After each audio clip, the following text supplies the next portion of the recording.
Welcome to Navigating Your Path. I'm your host, Duane Newton. Today's episode was such a delight to record. I got a chance to talk to one of my very best friends, Dr. Beth Marlowe. Beth is the Executive Scientific Director for Infectious Diseases at Quest Diagnostics, and we've known each other almost my entire career. We have so many things in common in our stories, and one of which we talked about today is the fact that we both were raised in military families. Beth's dad was a helicopter pilot during the Vietnam War. Her mom was a school teacher and provided a lot of opportunities to experience some very unique things. And she talked about how her parents and kind of their perspectives on life really convinced her that she could be anything that she wanted to be, including an astronaut, which was one of her early ambitions. She also talked about growing up in a rural farming community in Eastern California and how that helped her develop such a strong sense of community values and this really strong desire to help other people.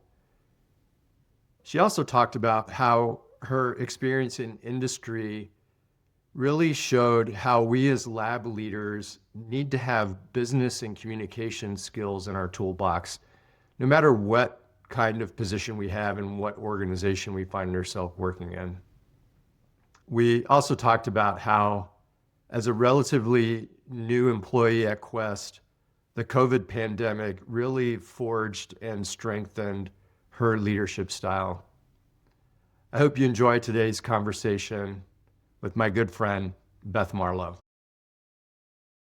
So as I talked about before, it's just like we're having a conversation and happen to be recording it. I love that. Definitely. Yeah, I think it's interesting having these conversations. I feel like people really want to have them. And then as soon as you say, we're going to do it for a podcast, then the vibe changes with people. And the fact that it's not just, us talking to ourselves, it's us talking to a bunch of other people. It changes a little bit, but I feel like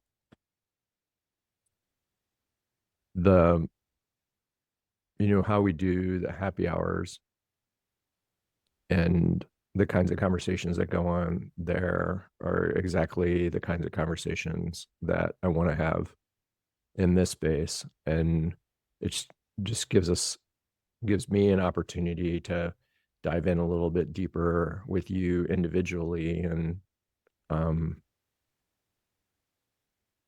maybe go on in some different directions. And I feel like that allows people to get to know you a little bit better, because I feel like one of the things that is super important and why I wanted to get into all of this kind of stuff anyway, was to build community. And part of it is seeing how you see the paths that other people have taken and realizing that we all go through a lot of the same things, even though the details are different. And the struggles that we've had and the questions about that path or ourselves that come up along the way are, we are shared by others. We've all felt those things, and you're allowed to feel those things, and you're not less of a person for it. And hopefully through that, it gives people a little more confidence to find a path that's authentic for them. Mm-hmm. Mm-hmm. And Yeah, then, I think what's interesting about what you said is I think what it tells me is we crave that human connection. Like, and we just don't get it, like we used to. That's why like face-to-face meetings are so important, Mm-hmm. because when you go to a conference, it's usually the conversation you had in the hallway with somebody in passing is where you kind of get those nuggets that you walk away with. You know what I Mm-hmm. mean? That's why I started. I mean, that the Yeah. whole impetus for the happy hour was taking, the happy hour at the end of the day at the conference and at the meeting hotel, and then you're sitting around bullshitting with each other, and because that's the best part. And those random meetings, in the poster session, or getting some food somewhere, and you run into somebody, and I can't, you know, we've had those kinds of conversations innumerable times in those Oh settings. yeah. Oh yeah. And that's, I think, that's where the relationships develop. And especially for people early in their career, they might see you, but see you walking through the conference hall, or, standing by a poster, but there's a little bit of that introversion or intimidation, or in, how approachable is this person? And so creating a space where we can be ourselves, our authentic selves, and allow other people to see that and experience that, I think helps to create a greater sense of community. And then you're going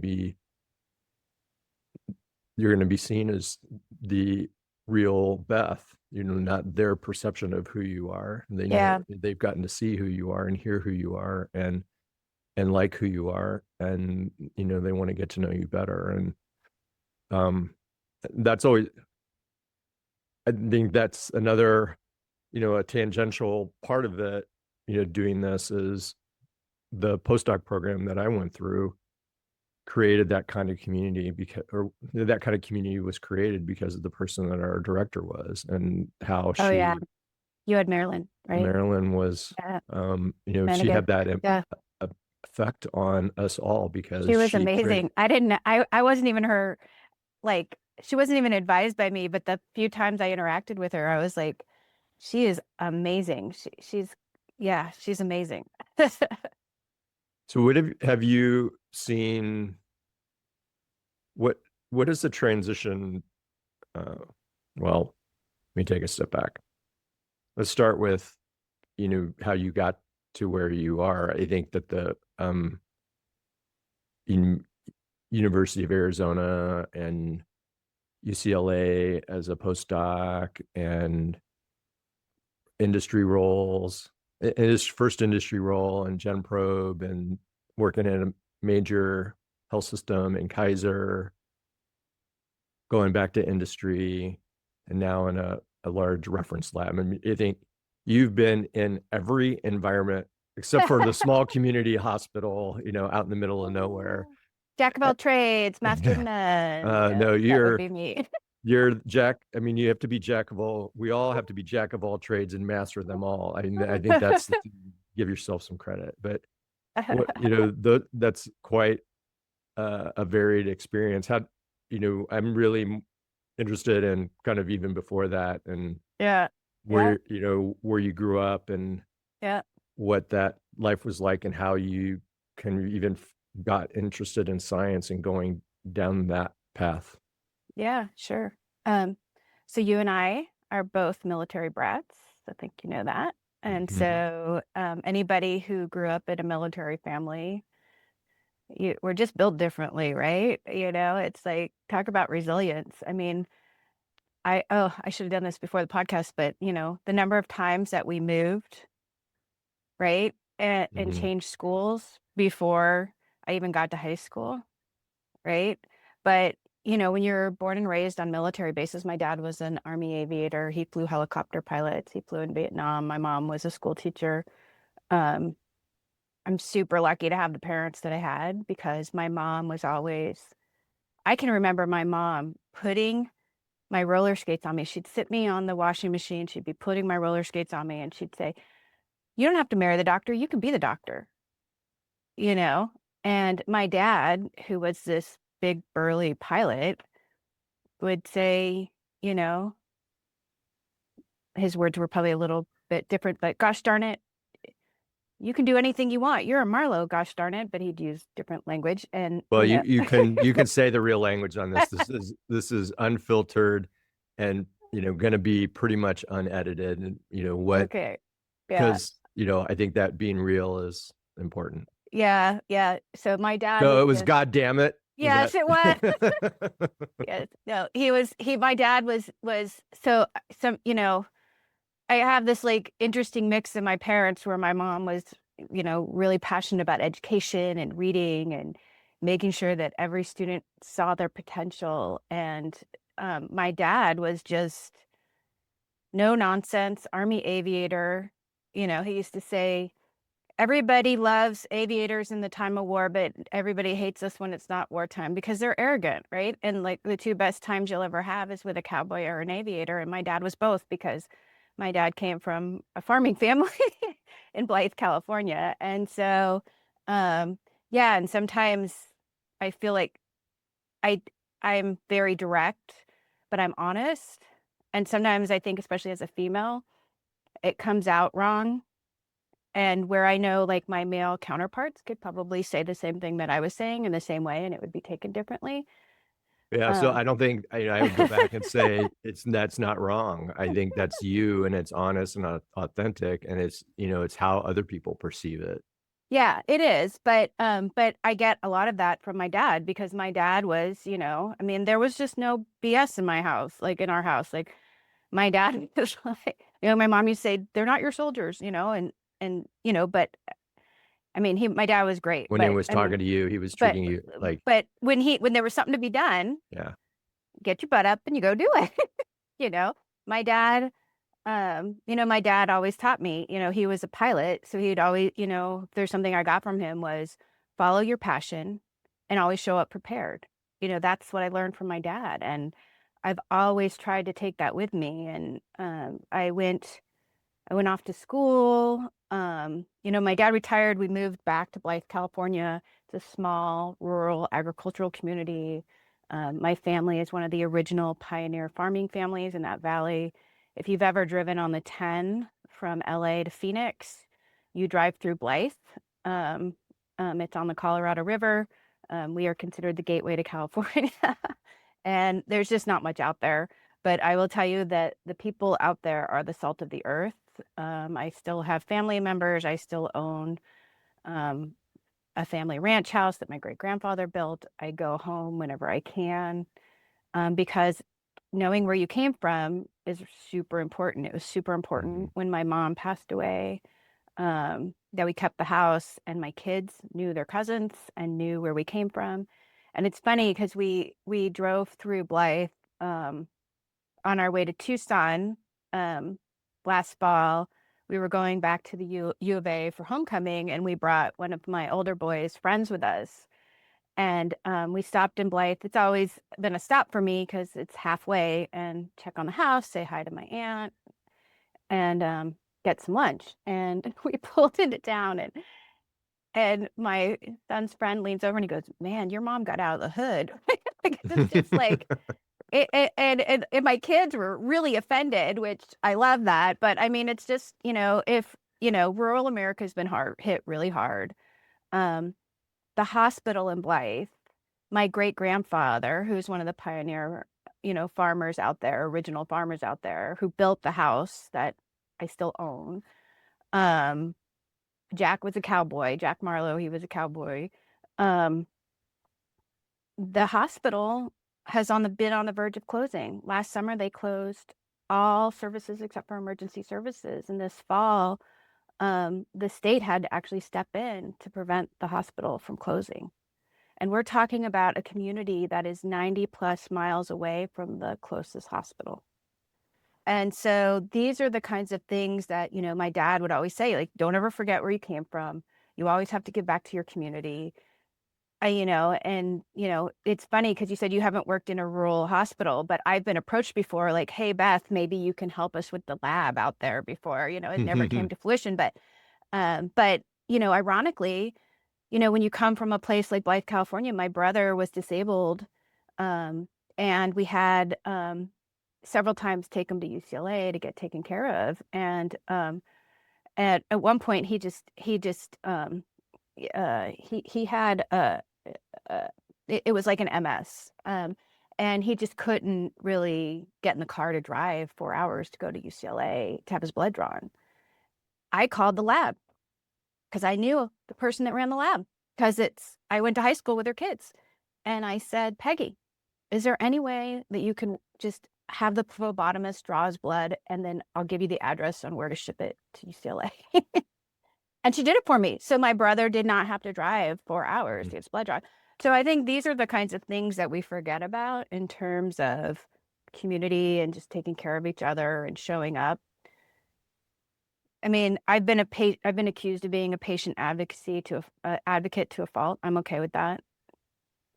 We all have our flaws. Some of them I'm okay with. And so that just happens to be one of them. So every time I go into the lab and I see a specimen, I see a patient, I see a family, I see a graduation, I see a family dinner. And I remind my staff of that. Like every Christmas, I get up and I give the same talk and remind them how important their work is and how much their work touches people's lives. And even on the days when you're just so tired and you're frustrated and everything's going wrong and you feel like nobody appreciates you, the patient at the end of that specimen and their families, it means everything too, because that test result could have so much of an impact. And so these are the kinds of things that shape me and drive my decisions every day. So yeah, I think it's all really important. It goes to your core of who you are. That's it's interesting, and there's a lot of parallels in that, the impact that military upbringing had on me too. It obviously your dad, your mom and dad, and your extended family and your community, the values and perspectives carried with you for have carried with you your entire life, and maintained an influence over how you've approached things. We didn't have that kind of connection in my life.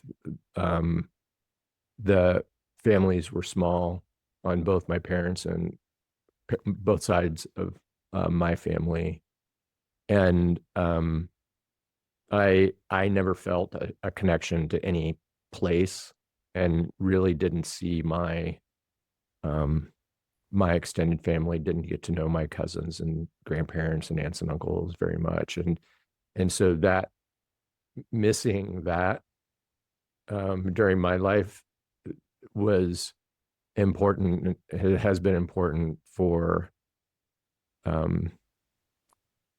me to have that be something that my kids experience, even though grandmas and grandpas are not, in the same town, and aunts and uncles and cousins. I'm grateful that they've maintained, developed and maintained those relationships, even in, the aftermath of my divorce. There's still connections to both sides of the families for the kids, and Important. and yeah, I think it is important. And but on the flip side, we got to be in a lot of really cool places over the years, and got to experience some things that 9-10-year-old kids don't, most American 9-10-year-old kids don't get to experience. So like, what did you have those kinds of things too? Like, where did you guys live when you were when your dad was in the Army? Were you all always in the States? Were you overseas anywhere? We actually, did you live in Germany? I Did you lived guys in go to? Germany. Yeah. Yeah. Where were you guys? Were you in Frankfurt? Where were you guys? We were in southern Germany, west of Frankfurt. So it was a little base in southern Germany when I was young, second grade through fifth grade. And then at the end of my dad's career, he was in the Air Force. At the end of my dad's career, they ended up going back and we're in the Frankfurt area for 3.5 years, maybe. Yeah.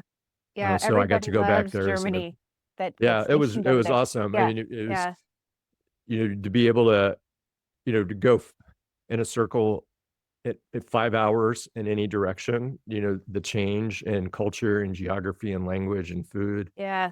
climate, it was incredible to experience.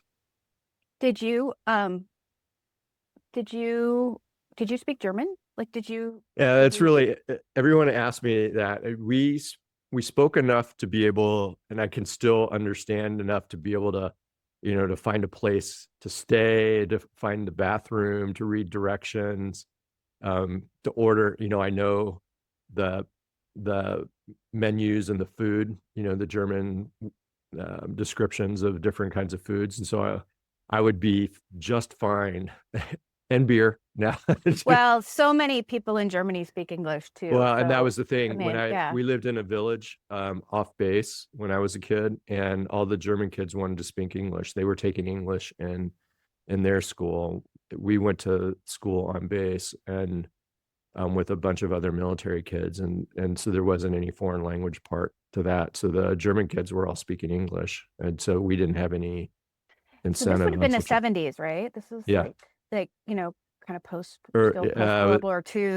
yeah, Like, it yeah. was still I kind of think, Cold yeah, War-ish, yeah, before the wall was yeah, still up, and yeah, yeah. I just think about that time for us because, we're Gen X, right? And and I think about like our kids and, everything that's going on in the world. And it was just such a different time. It's so fascinating to me. But I guess our parents were probably looking back saying the same thing, Mhm.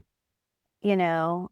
It, years ago, so when I turned, I think it was like my 40th birthday.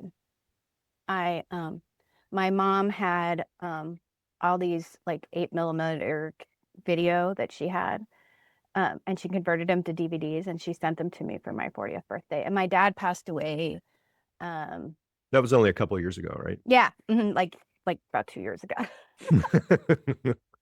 Um, when my dad passed away when like 2 weeks before I met my husband, and we just celebrated our 25th wedding anniversary. So he's been gone for 25 years. And of course, being the second child, like I think I was in like this much of the video. It's like it was all my brother because he was the older child. But I was really tripping out in my head because at the same time there was do you remember that documentary on Vietnam? I think it was through like the History Channel, and it was like a multi-series like Vietnam documentary. Mhm.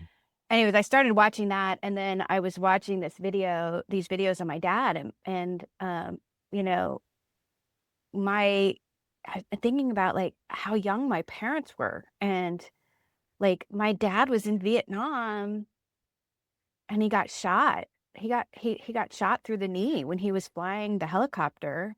He flew Huey, so he was the guy that would like go in, get the guys, and bring them back. And they were coming back, and they, started taking bullets, and he got shot through the knee, ended up with a Purple Heart. But he went into pilot mode, and he said he didn't even know he was shot until after he had landed the helicopter, which and he never wanted to talk about it, which I totally get now as an adult. But as a kid, I was always asking him about it. And but I would like remember like watching these videos thinking to myself, I mean, I was like, to look back as a 40-year-old on your parents when they were in their 20s and what time was like, Mhm. it's just really fascinating to me to think about. I don't know, time is a very, you know, it really, as you get aging and time and looking back, Mhm. it in the last 2 years, Duane, we've lost, my husband and I lost, you know, what was left of our parents, my mom, my mother-in-law, my father-in-law, additional family members and friends. And then you start to see your kids heading off to college and trying to make some decisions. And you're like, wait a minute, wasn't like I just that kid, you know?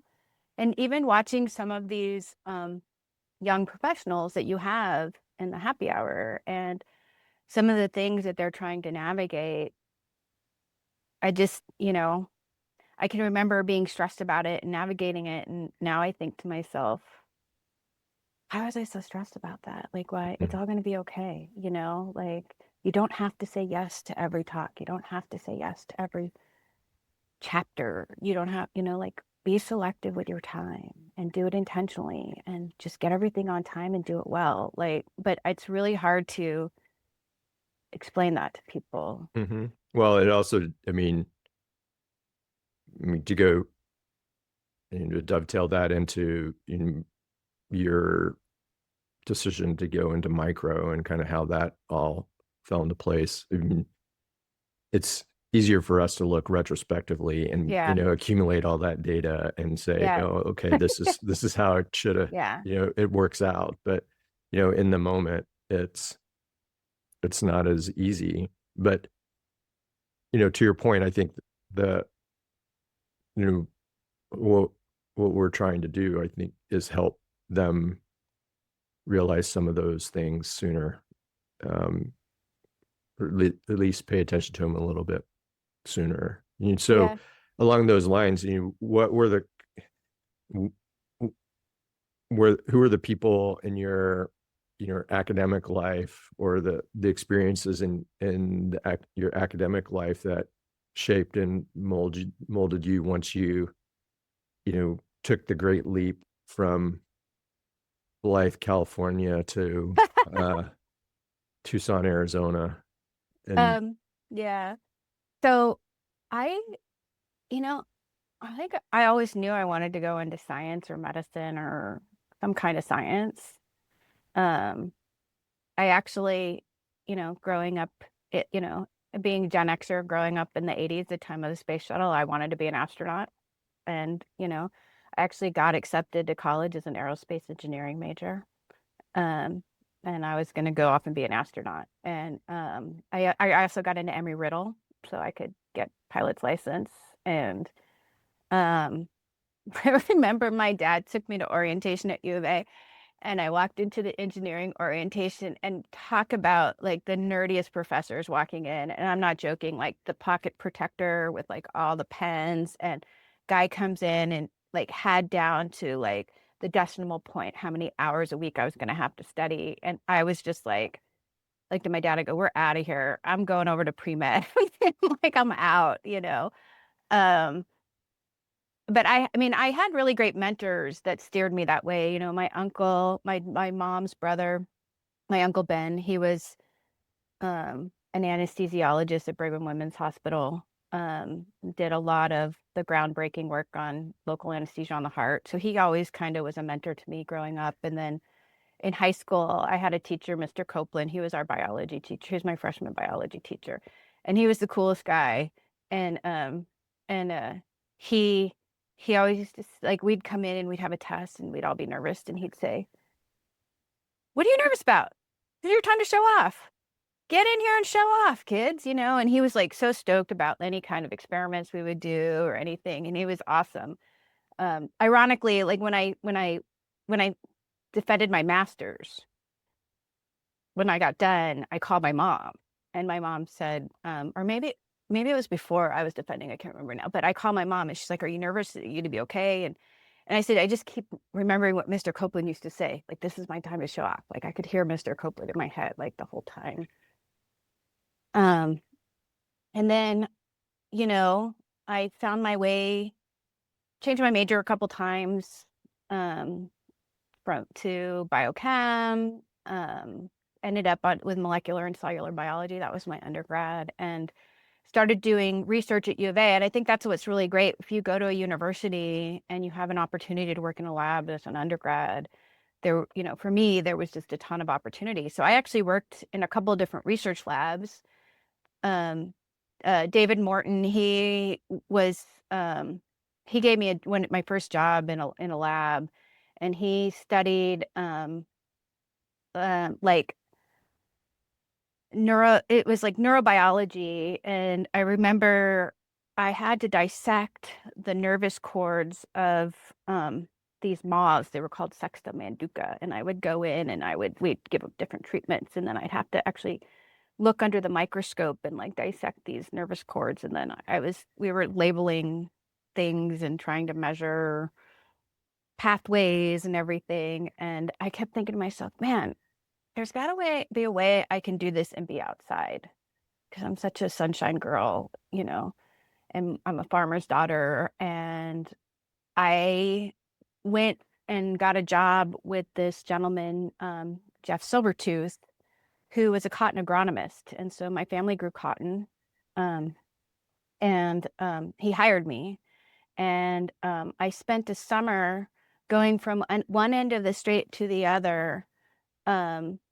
We had all these cotton fields that they worked with farmers on across Arizona, and we were measuring the impact of all these different treatments. So I'd go out and we'd measure all the cotton, and we'd count the cotton nodes, and every 2 weeks we'd stay in Blythe, because Blythe is across the river from Arizona, and then we'd go up to Parker and Mojave, and a lot of the farmers knew my dad that were on that side of the state, so it was kind of cool for me.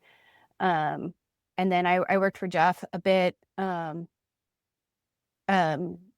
that summer, and then I was applying to grad school, and I was taking a class at the time, which was state of the art at the time, called recombinant DNA techniques, where, because cloning was that kind of cloning was brand new. I'm aging myself. But it was a, 400, 500 level class, and there was a graduate student in my class. And I overheard her talking about her program, which was this environmental microbiology program, which I thought, wow, that sounds super cool. And she said, oh yeah, you should go talk to my advisor. And so Dr. Ian Pepper, I literally had like 5 or 10 minutes before a class, and his office was on my way to this class. So I just popped my head in his office to introduce myself. And next thing I know, I had a fellowship to do my master's degree in environmental micro. He also, because I had worked for Jeff Silvertooth, who was in the same department, was in the soil, water, and environmental science department, called Jeff Silvertooth. And Jeff was like, yeah, she's great, you should really hire her, which thank God that he said that. And ironically, Jeff Silvertooth once sent me this random postcard from Blythe, California, because he was out doing field work. And he sent me a postcard, which he thought was really funny, saying that he walked into the Horny Toad Saloon, which used to be a bar in Blythe, which had a dirt floor. And he said he walked into the Horny Toad Saloon in Blythe and asked if anybody knew Beth Marlowe, and the whole bar turned around, which I thought was really funny. And he didn't sign it. So I was like, who's this random person? He sent it to my box, like at the U of A. And then I bumped into him at the gym once, and he's like, did you get my postcard? So it was hilarious. But yeah, so Dr. Pepper said, I think I need to go to Blythe just to do that. well, the problem is I don't think it's open. I don't think the Horny Toad Saloon is there anymore, but I think it's just a rundown building. But I would show you a good time for sure. Okay. Yeah, so Dr. Pepper said to me, yeah, we have this grant right now going on, because it's called the Mamala Bay Project. And basically the city of Honolulu was being sued by the Sierra Club because the city was dumping raw sewage into the bay. And it is illegal, but the city had found a loophole. So the Sierra Club caught wind of it. They were suing, and they ended up settling. And in the settlement, they had to study the environmental impact. And there were like 7 different universities involved with studying the environmental impact of this. And we were one of them. And so our job was to basically track pathogens around the island to understand the impact of this sewage, the sewage dumping. My project was developing a quantitative E. coli assay, which at the time we didn't have real-time PCR. I actually used an HPLC to quantify PCR products. Mhm. I went around the island to track and see if I could measure all the different, but like people in my lab were like, they were in all this was like cutting edge at the time, right? They were fingerprinting salmonella to see if, they could Mhm. track that. They were looking at viral pathogens and because just because you picked up a virus doesn't mean it's viable.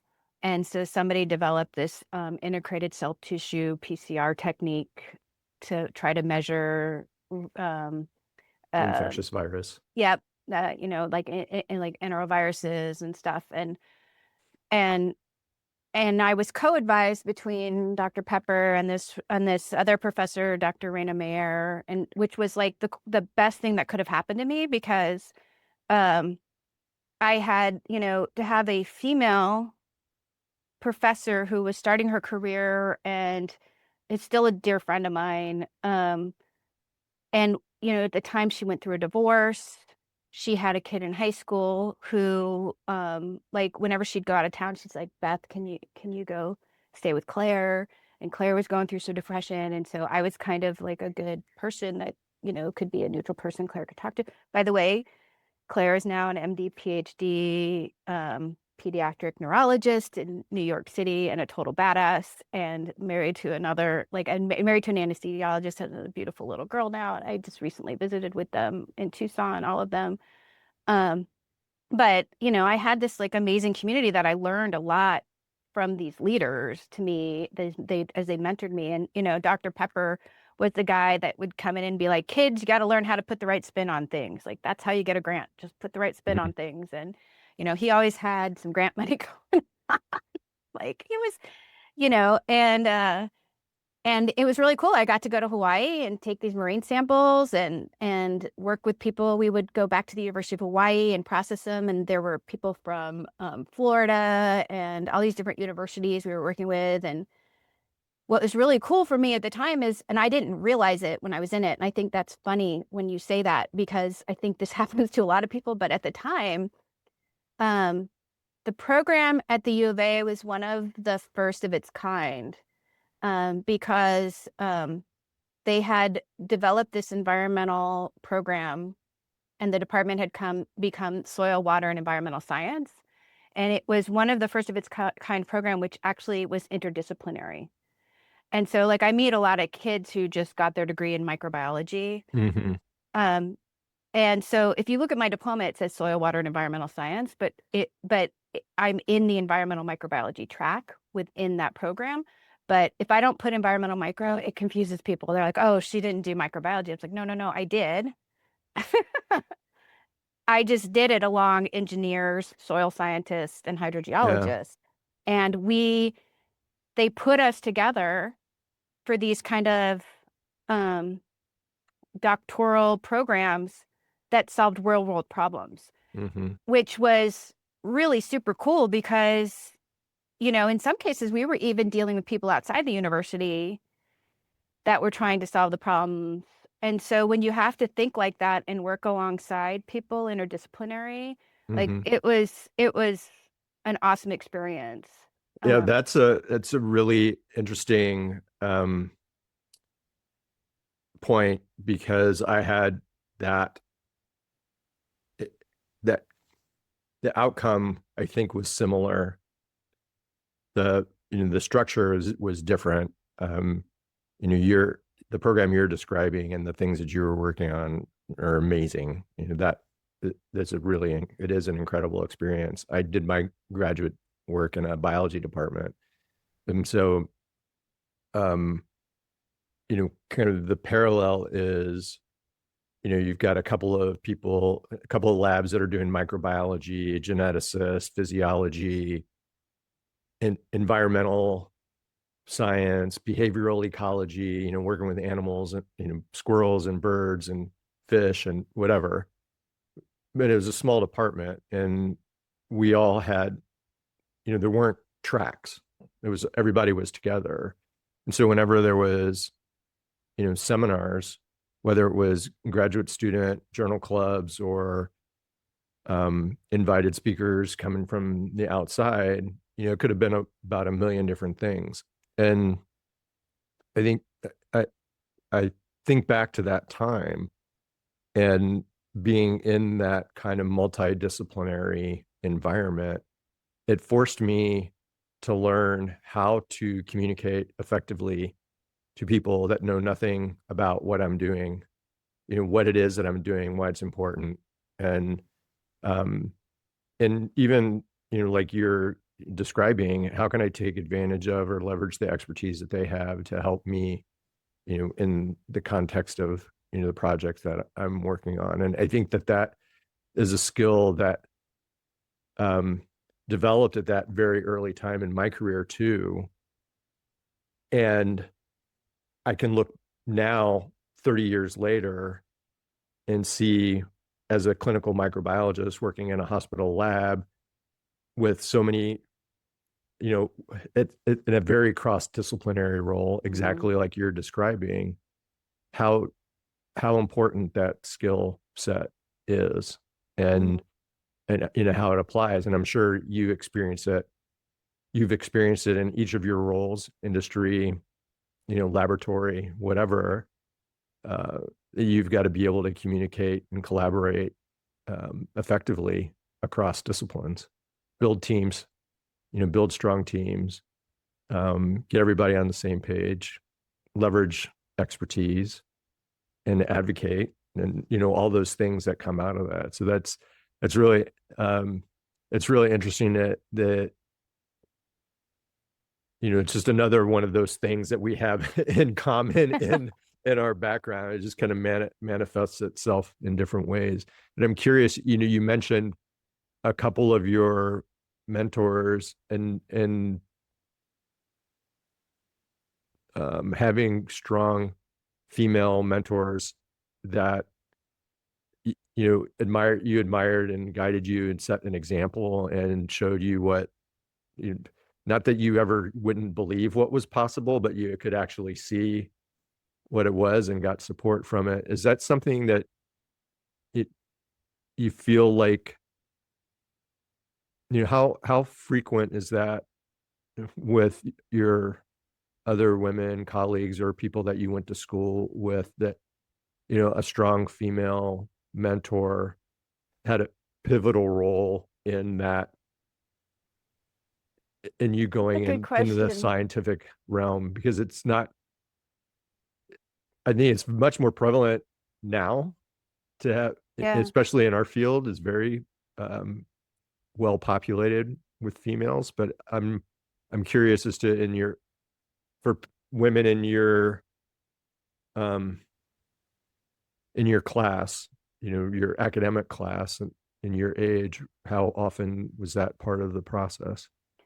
I don't know the answer to that, but I do want to make a point is that I think male mentors are just as important as female mentors for women and men. I think we get really hung up sometimes on, female mentors versus, and I'm not saying that that's not important. I think it's uber important. And I've been really, really lucky throughout my life. But, somebody gave me some advice later in my career that they said, find your own personal board of directors. Everybody should have their own personal board of directors. I think I told you that. Well, you may have been one of them, but actually Darshna Tana told me that. You've told me that. And I think it's super important because you should always have, on one hand, these people that you can call who will be honest with you, who will guide you, who, they don't have any skin in the game, but they're going to be honest with you, and at least other than their desire to help you and right. They're always going to point you in the right direction. Yeah. Right. Like, and I think for me, it's been both men and women. And that's why I was saying earlier, to have been co-advised through grad school by Dr. Pepper and Dr. Mayer, who, by the way, had to hyphenate her name after she got divorced for a year to go back to her maiden name.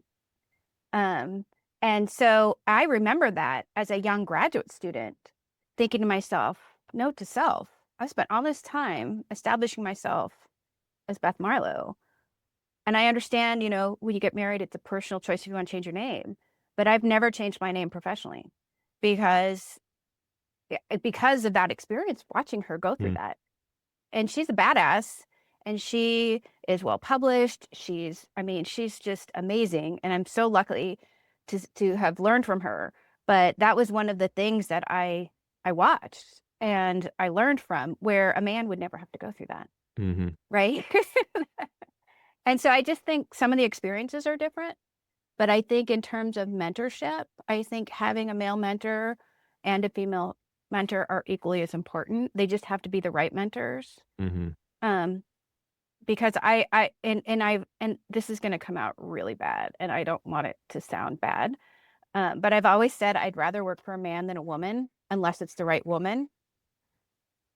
I hope that doesn't sound horrible, but because I've had to work for some women that are really challenging to work for, and sometimes, and maybe it's a generational thing,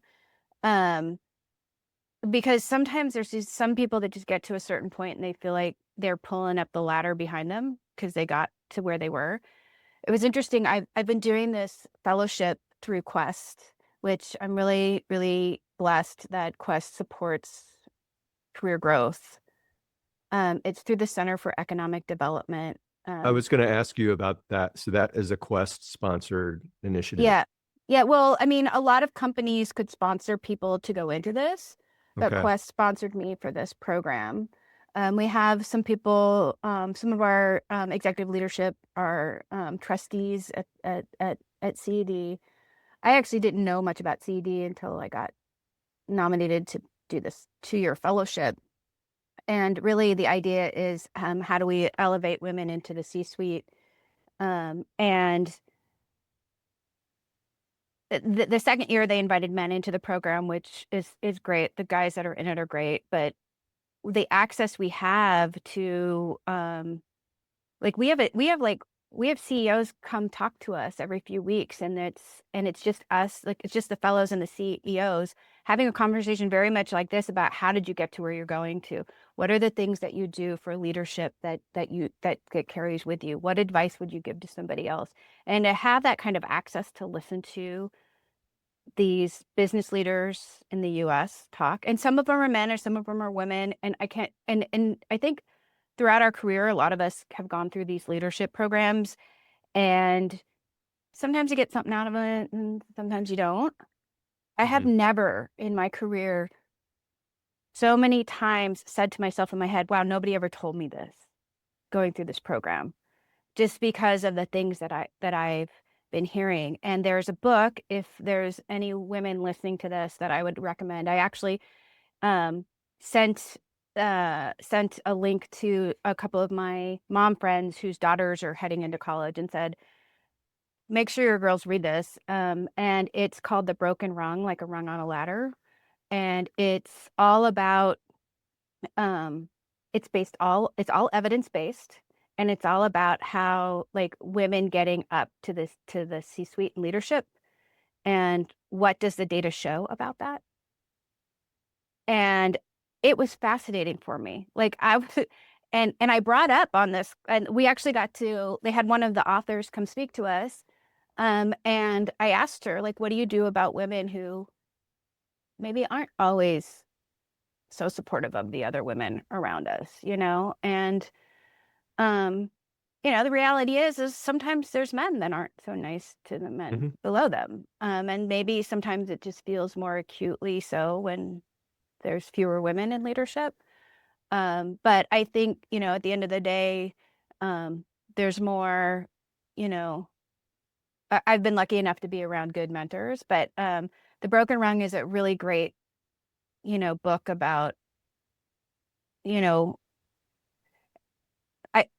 how do you get there, and what are we not doing especially for our leaders in science? Because about, I don't know, maybe it's been like 2 years, I got invited back to the U of A to give the departmental seminar, and from the department that I graduated from. And I stayed with Raina Mayer, one of my advisors, and I said to her, I go, Raina, you've gotta give these kids two things. They need a business class and they need a communications class. We are doing this generation a disservice. The number of business cases that we have to put together. Think about it in the lab. How many times have you had to put a business case together for the C-suite? But nobody teaches that. They might teach you like undergrad, like, okay, you can put a budget together for a grant, but that's not really like a business case for the guys that are looking at the bottom line. And how do you go in and communicate them? Because we're scientists. We want to show data. These guys have so many other things to worry about. They want to understand their bottom line. How do you only have so much time in front of these people. How do we communicate that efficiently and put together the right kind of business case? Have you ever run a P&L, right? Like, have you ever run a budget for a division? These are the kinds of things that people are looking at when we're thinking, like, why aren't there more of us up there? Well, maybe some of us have to get a little uncomfortable and get out of our scientist comfort zone and really be thinking and working towards some of that so that we can have more seats up above. And so, yeah, I wish I would, undergrad, I had a split minor in math and chemistry. I wish it would have been business and communications, honestly. But I wasn't interested in business and communications at the time. I was going to go be a scientist. You didn't think you needed it. And nobody advised me otherwise. Well, I think it's, I'd be interested in your perspectives on, what you feel like has changed over time. But I feel like those issues, the financial aspects of being a leader and the communication aspects of being a leader have become more and more central to the roles of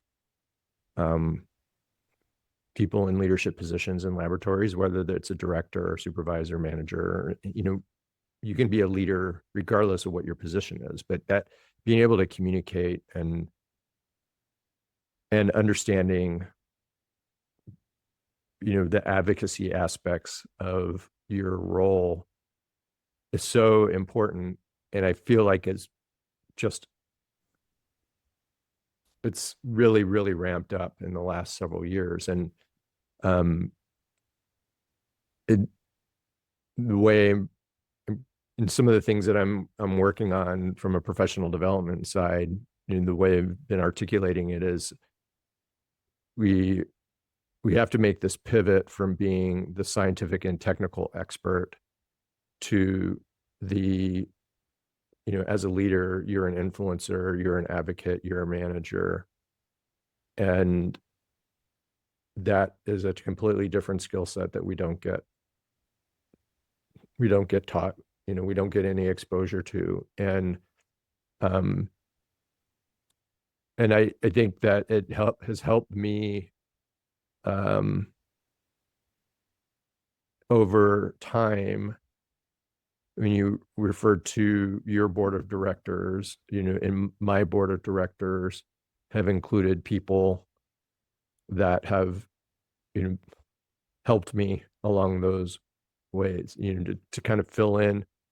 I've identified gaps that I had, and, who can I tap into to help me fill that gap for me? And sometimes it's,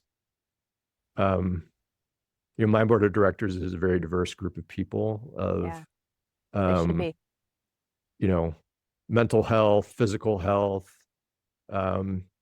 academic health, professional health kinds of roles.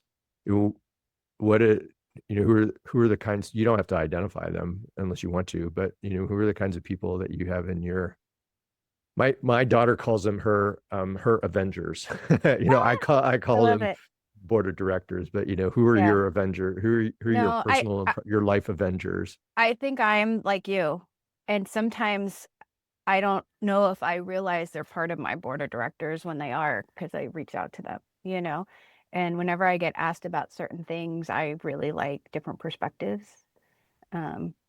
And so, yeah, I think I'm like you. It's like diversity. Like I thrive around people who make me think differently. I love that. And I'm not, and like who challenge my thinking, but not in a negative way, but just put me like in, like get me thinking about things and give me perspective. I like that. I love that. And so it's a lot of people like that, regardless of the subject. Well, I never thought about that perspective. Mm-hmm.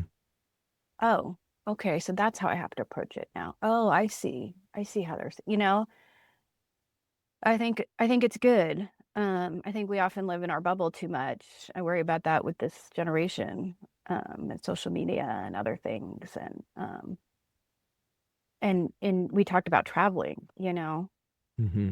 and the experience, like for me, and I was really lucky because my parents always traveled with us and were never afraid to go any place. And my kids have, they've been to Europe and they've been to, well, at least one of them's been to Australia. The other one wasn't born yet. But they, like, if there's one gift I can give my children is the gift of travel so that they can see there's a whole world out there. They can see that things are different. And then hopefully through those experiences, they will be able to see that perspective adds value. And I think it's the same with your personal board of directors. Yeah. I think that was definitely a my experience as a kid growing up in, for 3.5 years in Germany. My parents did the same thing, by taking us around to all these places. It, you know, including, um, going to East Berlin when it was still East Berlin, and um, going and visiting a museum that used to be a Nazi concentration camp that was turned into Wow. a museum. And it's powerful. There was obviously things that at 9 or 10 we weren't allowed to see Yeah. appropriately, but I remember those things, and the perspective it did give me and has given me a perspective of that we are a global, the world is the world, and people, Yeah. we're a global community and we're interdependent, and Yeah. we there is more to this world than where we live, and the things that we do have an impact on others. And so I do have that appreciation. And it's interesting that my personality is tends, I want to be open like you described yourself to those, and it sometimes is very much a struggle for me still to um you where I find myself going is I spend a lot of time thinking and working through scenarios and poking holes in whatever plan that's being developed in my head, to the point where once I'm ready to present it, I feel like I've already pressure checked it, and so for someone to tell me no, I was like, I thought it's it's like, it's not offensive. I think I feel Hard. like it's hard to It's hear hard because I thought I here. did a good job of, thinking about all these things, because I don't want to present something that's not going to, that's going to fall on its face. That's not going to Yeah. pass And I muster. think that's natural, right? That's normal. I think we all go through some level of that. And it's hard to hear a different perspective when you think you're right or you think you've got it sort of You got figured to sort out. of figure it out. Yeah. And so I think Yeah. that's, But you're a thinker, Duane. You're like my older son. Like he's my thinker. And he really, like he's doesn't always sleep well because he's thinking through it. And yeah. he's my thinker, and he worries. And it's like, um, but that's okay. It's okay. I still think perspective is a good thing. Well, you kind of touched on it a little bit, and if I was to answer the question, if I could go back to my younger self, or if I'm going to talk to younger folks that are coming up now, what would I say? What would I say to that younger version of myself? And it's not from the perspective of would I change anything, because I don't think that's a fair. It's not. I don't think it's a fair question, and because I will be the first to admit, good and bad and ugly, whatever has happened to me over my life, I needed to have happened to me for me to be where I am right now. 100%. And 100%. I've learned so much from those things, especially now, as I've gotten to this, senior point in my life where I am giving myself the space to be reflective and appreciative and grateful, and finding the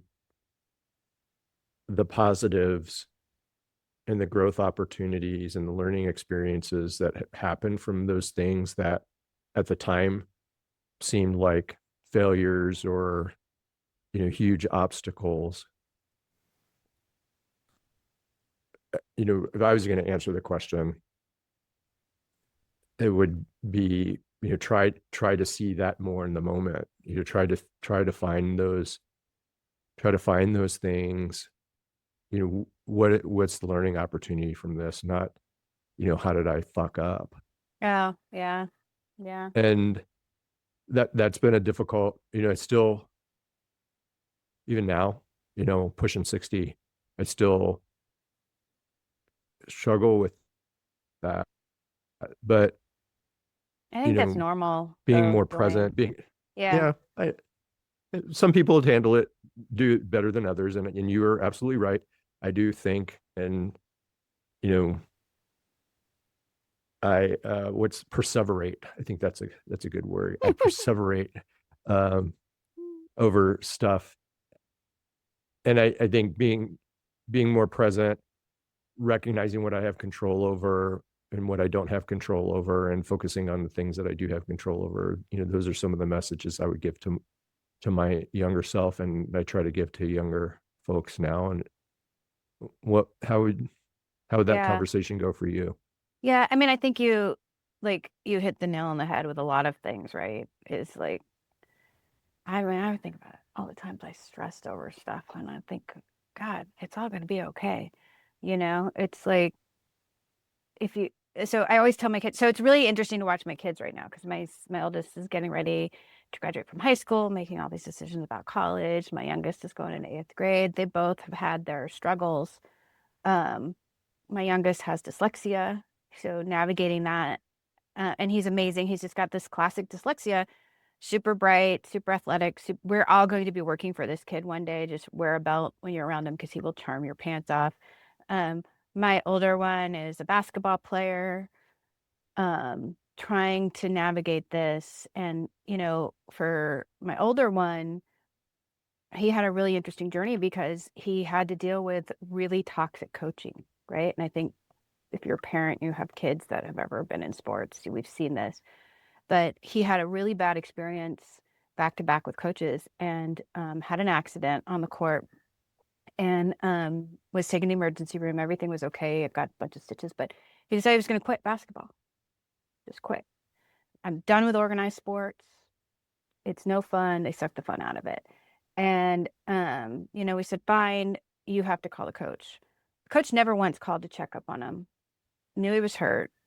And he left a message for the coach. Coach never called him back. And I said, you know what? The coach just told you everything you needed to know. But I always tell my kids, the best revenge is success. Just keep your eye on your goal, show up, work hard. Everything else is noise. The best revenge is success, and it'll speak for yourself. So this was after Teddy's. This was the summer between Teddy's freshman year and sophomore year. So he came to us. I mean, during this time, he never stopped playing basketball. He was playing pickup all the time. I think he played on an old man's league that he wasn't even old enough to play on. And he got on a club team and decided he was going to go play his senior year. And we said, okay, well, maybe you need to play summer league because it's really political. And he said, nope, they don't want me. They don't want me. Showed up for tryouts in the fall. Team was already set in the coach's mind. Assistant coach, he caught the assistant coach's eye. They said, hey, you should give this kid a chance. Ended up a starter on the varsity team, and they made it to the Elite Eight in their division, which was amazing to watch. And this and I said, like, and my kids make fun of me for saying this, but I said, see, the best revenge is success. You kept drawing your goal, you kept doing it, you kept showing up, you kept doing this, right? And and so now he's had this amazing journey, and he's trying to decide where to go next with it, and potentially playing a junior college to develop and see where he can go with it. I'm so proud of him, but like going through that was so painful as a parent. And I think Is you want to, like your inclination is to fix it for him or protect him. I don't like, you want to protect your kids, but you also want to let them know, like, hey, it's going to be okay. And I think the same thing, like going through some of the trials and tribulations of my career are very similar, right? I mean, I got rejected. I didn't always, I wasn't the star student in some of my classes. I was persistent. I showed up. I prepared. I kept my eye on my goal. I know people that were way smarter than me that didn't finish their PhDs. I know people that were way smarter than me that could never navigate dealing with business people. But, I had, some not so great people I had to work with, and I changed jobs. But you know what? I was true to myself, true to my brand, which is me. But I always remind people, like, you can go work for any company you want to, but be your own brand, because when you walk out the door, that brand goes with you. Those connections go with you. So it just goes back to the same thing. It's the best revenge is success. Be your own brand. And always remember that as you're navigating through this, because relationships are key, consistency is key, persistence and perseverance is key, and showing up on time, putting in the work, it all pays off. And, trying to explain that to my kids and getting them to understand it, you have to experience it, right? And when I was younger, I was impatient. I overthought things. I maybe didn't have the same level of confidence, and I look back now where I am, and I think, and it all worked out okay. So that you created you created a space where you were there, supporting, there were safety nets around him that he felt comfortable taking that risk and putting himself in that position, because it is a risk to say, I'm going to do that. And I think that mentality,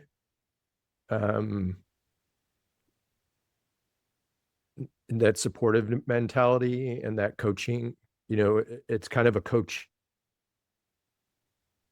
You're being a parent, you're being a great parent. But that kind of philosophy in coaching and mentoring and advising and supporting and sponsoring your team in your workplace, it's the same kind of, you're creating the same kind of safe place for them. And I think can you talk about that, sort of translating that experience to, what you feel like is important in your leadership roles and what's been successful for you?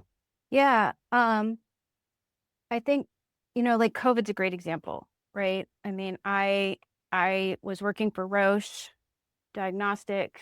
I got approached by Quest, asked if I'd ever want to come back to the lab. Didn't realize at the time they were looking for somebody for succession planning. I came in June of 2019. My predecessor retired December 31st, 2019. 2 weeks later, we were working on COVID. I'd been in the company 6 months, right? And we had we did a ton of COVID testing, right? I mean, like my husband's like, you should write a book about that experience. And I know we all have our experiences, but when you're working for a company like Quest, that's that big, getting, emails and calls from the White House and being scrutinized for everything and the amount of work we did. And I remember like when this whole thing started, I was like, okay, I was in there every day alongside the staff because you can't lead a team of scientists and not be there. Um, I, everybody would start to worry and get ahead of themselves. And yes, I had my own share of like worries, but I would just say, you know what? Step one, we have to finish this. I'll worry about step 2 and 3 and 4 later, but let's get through step 1. And I would always say to them like, okay, but have we gotten through step 1? We'll get to step 2 later. Let's finish step 1. Because they kept coming to us and saying, we did 6 months of work in 6 weeks, and then they'd say, do it again, but we need you to do it faster. And the team was a team. And, there was times I would go in and say, how do you want me to sort specimens? I would sort samples for them. I would label something, and I would go in and get on a call with like the executive team, because that's what you do. That's part of showing up. That's part of being a team, but also just reminding people, like kind of what you're saying, is like, be present, focus on your task. And the other thing, and some of this also came from our CMO at the time, Jay Wilgamuth, because I remember he came in and he's like, look, this is like your Super Bowl of like from microbiology perspective. And you're going to make mistakes, and that's okay. You got to just keep moving. Right. And I kept reminding the staff is like, okay, we're going to move fast. We're going to make mistakes, and we're going to move past them because we just don't have time. And I think people really appreciated that. They appreciated that I put a lab coat on and was in there with them. They appreciated that, I was honest with them. And, there were days that I had bad days, and we leaned on each other. Like, I remember one time they asked me to do this calculation. We were calculating like how many oligos we needed. And I was like, dear God, I haven't done a calculation like this since I was in grad school. If I mess the calculation up, I'm going to like miscalculate how much. And like, I remember I grabbed one of the scientists and was like, you got to help me check this calculation, but like, it sounds funny like now, but I'm like, when's the last time I had to calculate like oligos and like nanomolars or something? Like, I mean, like, yeah, I know there's like online calculators and stuff, but it was just funny because I hadn't had to do a calculation like that in a really long time. I just needed somebody to check my math, but we were there for each other. And I think, I think doing that and reminding people, like, I think, for a lot of young people moving up in their career, especially in science, it's easy to want to make sure you're the smartest person in the room, or like show that you're the smartest person in the room, but really it's not about that, right? It's about making the room you're in smarter, right? And how do we do that? And I think translating that as you move up and working in an interdisciplinary fashion across teams, it's really important. And that goes back to that communication piece. Yeah, the important part of that I'm really working on and want to help. I want to get better at it, and I want to help other people get better at it too, is making sure that everybody's voice is heard. That there are lots of voices in the room that need to be heard, and figuring out how to access that. And Hard. It is. I remember, a failure of mine during COVID that turned into a learning opportunity and a growth opportunity. We had to, we were using the M2000s for the COVID testing once the EUAs came out. And we had to aliquot samples. The techs had to aliquot samples from the primary tube into the tubes that went onto the instrument. And we made a decision from a biosafety standpoint to heat and activate those in the biosafety cabinet before we put them on the instrument. So that was, there was some conversation, this is early, and there was some conversation about, how to handle samples safely, whether or not it was appropriate to have unactivated samples on the instrument, whatever. So we did that. I had similar conversations. So we're doing this, we implement it, and trying to keep the health and safety of the staff at the front of our mind. Of course. And, that first week we were getting like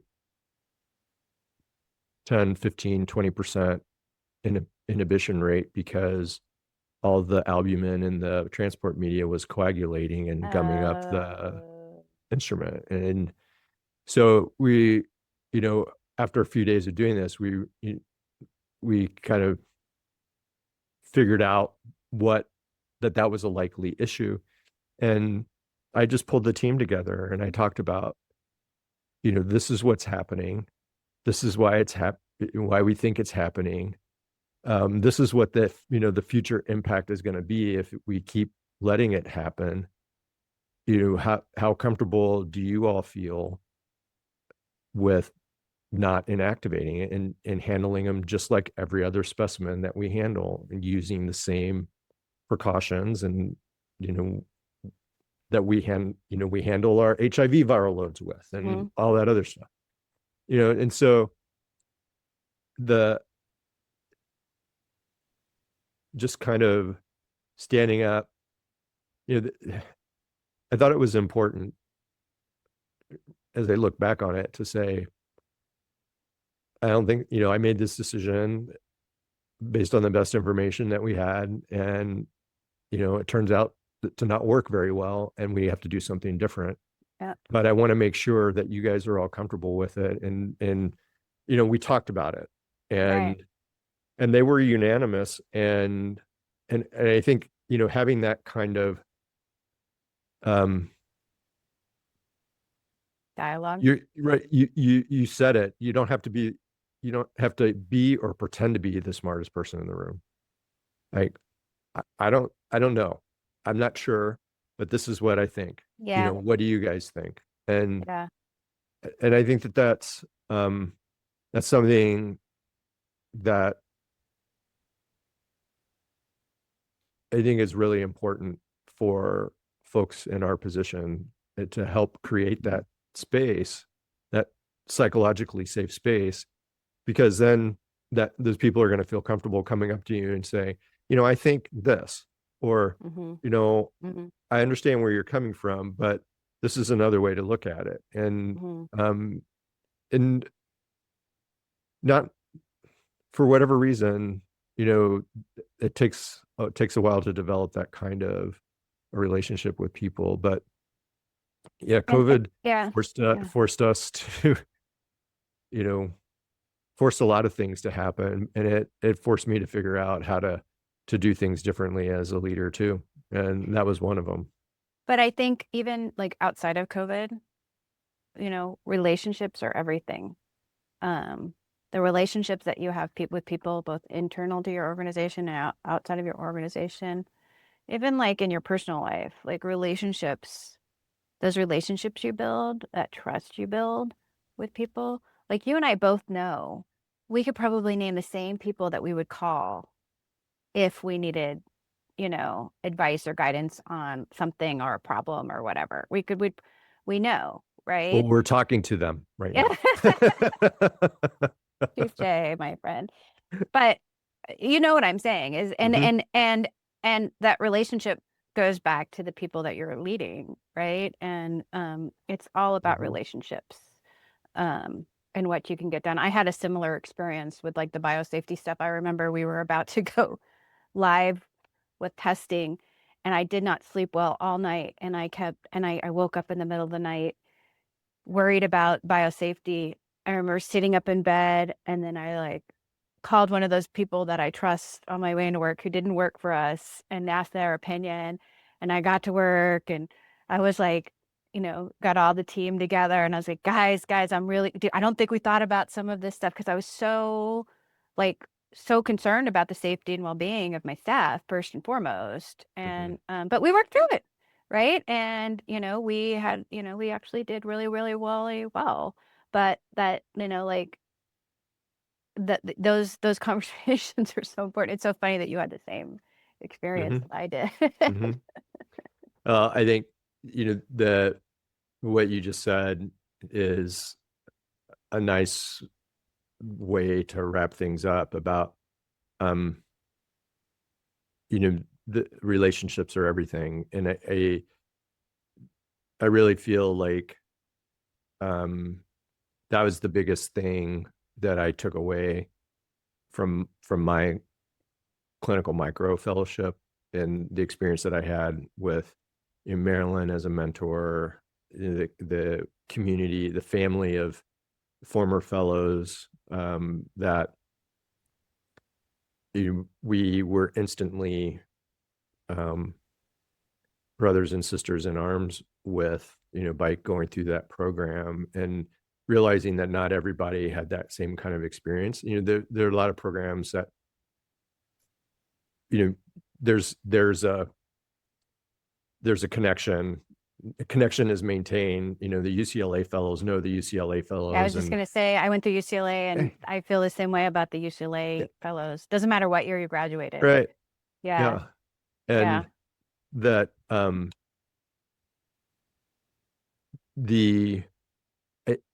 think that's a special thing. And, that has had a huge influence on me in my career. And, I hope that things like this are ways to bring that kind of energy to other people that might not have had that same kind of experience, and that, they're getting to meet you and listen to us talk about stuff that, these are the kinds of things that we talk about. And maybe there is a little bit of, bias because I'm surrounding myself with people that I like and that I want to engage with, and that, that I feel like are emotionally aligned. But I think they're, those kind of people, the kind of people that, that are important to me. I wish there were more people like that in life, and I want to share that with others. And so you're definitely high on that list of people that we started basically the same time and have been doing this, forever, and have, I don't even remember where we met the first time, but it feels like we've known each other. I mean, I can't tell you, 25 years, 30 years. Long time. It's a long time. Yeah. So I appreciate you coming on and contributing to creating that kind of community and sharing your stories and your perspectives. I think it was great. And, I look forward to, episode 2 somewhere down the line, after we've done more of these things and get to talk about some other stuff too.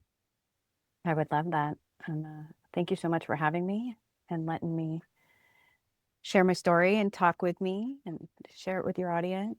And I feel the same way about you, Duane. And there's, I think there's probably more people than we realize out there. We just haven't had a chance to talk to each other. Yeah. So we just need to do more that human connection. But I just think people just enjoy the journey because it's all going to be okay. Great.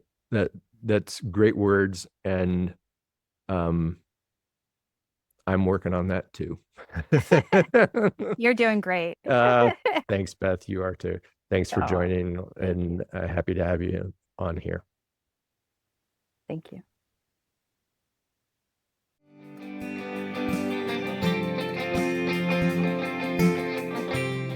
If you're enjoying navigating your path, please be sure to like or subscribe wherever you get your podcasts. If you'd like to directly connect with me, you can reach out via my podcast email, which is listed in the description of this episode. It also contains the links to the podcast website and YouTube channel where you can check out more of my content. Feel free to reach out if you'd like to share any comments or even make suggestions about future topics to discuss. I'd also love to hear from you if you have suggestions for people for me to interview, or even if you'd like to be interviewed by me. You can also contact me if you'd like to learn more about what it is that I do as a professional development coach. I look forward to having you join me next time. Take good care.